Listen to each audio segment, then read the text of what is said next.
Okay, so I'm here today to talk about a new Uber application that we built and open source. So I'm Giuseppe Macri, and I work in the data visualization team, and the application I'm talking today about, it's called Kepler Gl.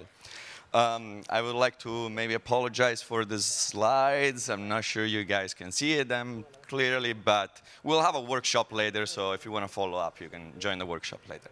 So let's start.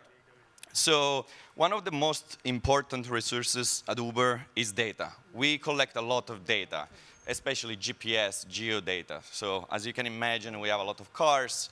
We do around 8 million trips a day. So we would like to collect this data and analyze this data, right? But the problem is that this is a huge amount of data. And what we have is, like, the challenge we have is, how do we gain insights from this data? How do we visualize this data in order to provide users with insightful information? So let's take a look what building a map, a nice map means, right? It's a beautiful map. It's just the design, something like this. I'm not sure you can see it really well, but this is 1 million trips in New York. So the map is beautiful, right? Stunning. You can use it as a wallpaper for your computer. Wow effect. But it doesn't say too much about New York. It doesn't say about too much about the traffic, how the traffic flows in New York. So I think there is something else to say behind the maps, right? Behind the design.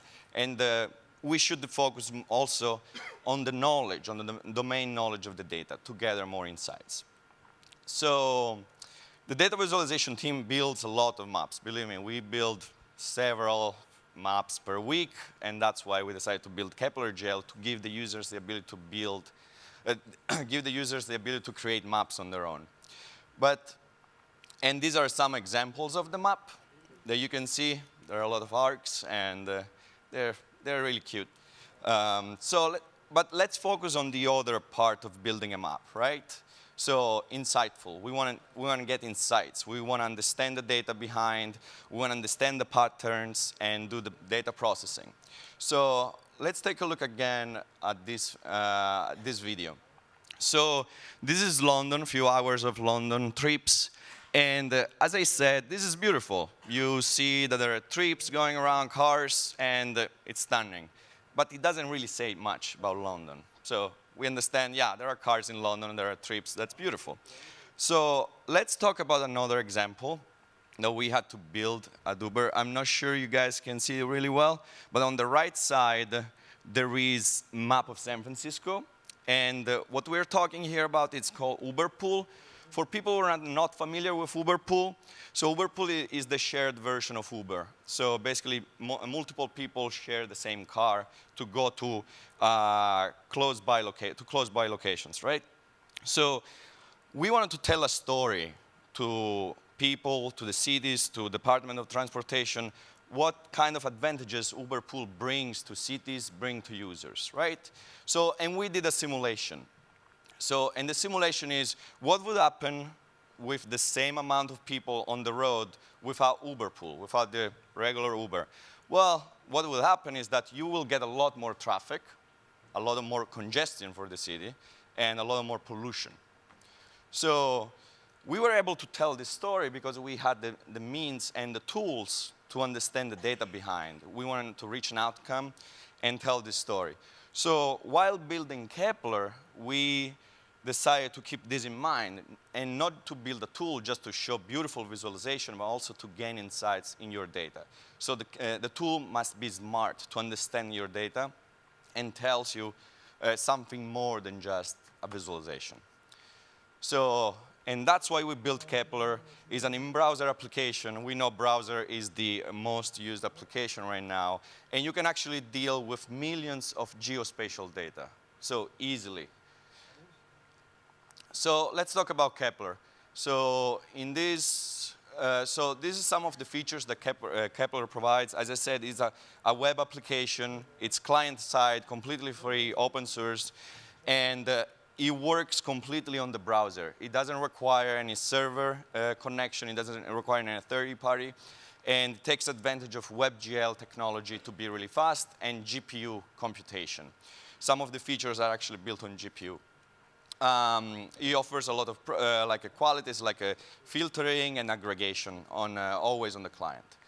Let's talk about when we built Kepler. We strive to build user-friendly UIs, right? And we based the Kepler interface on a Photoshop-like layer feature. If you are familiar with Photoshop, Photoshop offers the ability to create layers. So you basically build like images on top using layers, so one on top of the other. And that's what we wanted to do with Kepler. So you have a base map. There is a map provided by Mapbox GL, and you build layers one on top of the other. And by doing so, you can achieve beautiful and insightful results.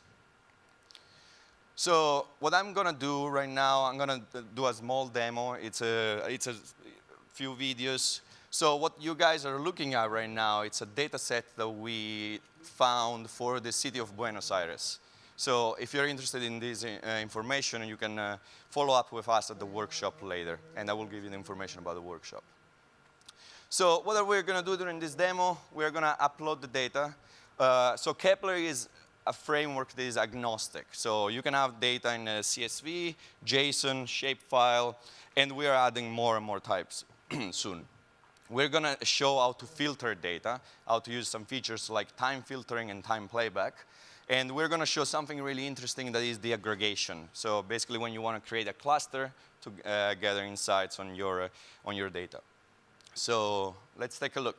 So the first part, as I said, upload data. Currently, you can upload CSV, GeoJSON, and JSON. KML and shapefile are a part of our roadmap. And let's start. So before we jump into the demo, I would like to tell you something about the data source that we used. This is really important to understand the capabilities of Kepler and how it deals with data and how Kepler is able to find insightful information in your data. So these are sample trips in San Francisco. So we used roughly 200,000 trips. And what we did, we created a CSV file where we have a timestamp. So basically the time where the trip actually happened, the pickup time. So we have the beginning of the trip, latitude and longitude. There's a geopoint. So we'll use this to display some points on the map. And we have some other properties that we call meta. Meta is anything but like geopoints. And in this case, it's a fair amount. We also have trip distance. And we can use this meta information to kind of tune the visualization. So keep this in mind because this is really important. Kepler will use this really carefully, will take advantage of this information to generate the visualization for you. So let's start. So, so in order to upload a file, it's really easy. Just drag and drop the file. It's using CSV. It will take a few seconds. This is a file of 200,000 trips. And Kepler will automatically generate the visualization for you. So it will also create 3 layers. It's not really easy to see here, but Kepler has created 3 layers for you. So just by reading the information in your file. So Kepler is able to detect lat and latitude and longitude, and automatically build the visualization for you. He also detected that you have 2 types of tuples. One is the begin, and one is the end of the trip. So he created 2 layers just for those information. But Kepler goes even further. So he understood there is a connection between these 2 tuples, and he generated another layer that is an arc layer. So basically, if you want to see how trips are moving from one point to the other, you can use the arc layer. So of course, using Kepler, you can zoom in, zoom out. We have a ton of features that you can take advantage of. So let's move on. Filtering. Filtering is one of the most important things that we built in Kepler because they're really useful to understand your data, to understand the patterns. In this example, I'm going to cover time filtering and time playback. This is actually, time playback is a feature that we use at Uber pretty often and really useful. It allows us to understand how, for instance, the traffic moves around the city in different hours of the day or the week. So in order to generate a filter, it's pretty easy. You you simply go in the filter tab, it's in the top left, add a new filter. Kepler automatically tells you the type of the properties that you have as part of your file. In this case, it's the, the timestamp. And it will also generate something that is called histogram on the bottom right. Kepler is able to surface the domain of your timestamp value, right? So, and you can see it on the bottom right. So, and something that is really interesting here is like you can play throughout your domain, throughout your time domain. You can play back and see how different points turn on or turn off to understand how things are moving. And this is the and next one, interaction with data. So we're going to talk about brushing. Brushing is a feature that was built on top of GPU, and this is that was required. Otherwise, the performance would be really, really poor. So what we do with brushing? Brushing is a particular type of filter that we have, and it allows users to focus on a particular area of your map. Think about you want to see the traffic going from the Buenos Aires airport to Buenos Aires downtown. You want to see how this is, how things are, how cars are moving. Well, you can use the brush and you can mouse over the area you want to, and you can also define the radius of your brush. So these are a really interesting tool, really useful. On-the-fly aggregation. So for all the people who are familiar with clusters, aggregation is really important. It must be fast. In our case, it must be on the browser. So we provide several types of clustering. So we have the grid, hexbin. Hexbin is basically hexagons. So we think hexagons is one of the best shapes to fit the shape of the Earth.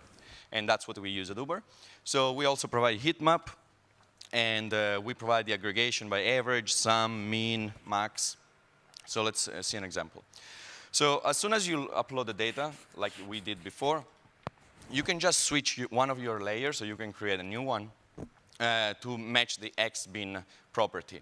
So as soon as you create this xbin layer, you can change, you can customize the property of the cluster, such as radius, colors.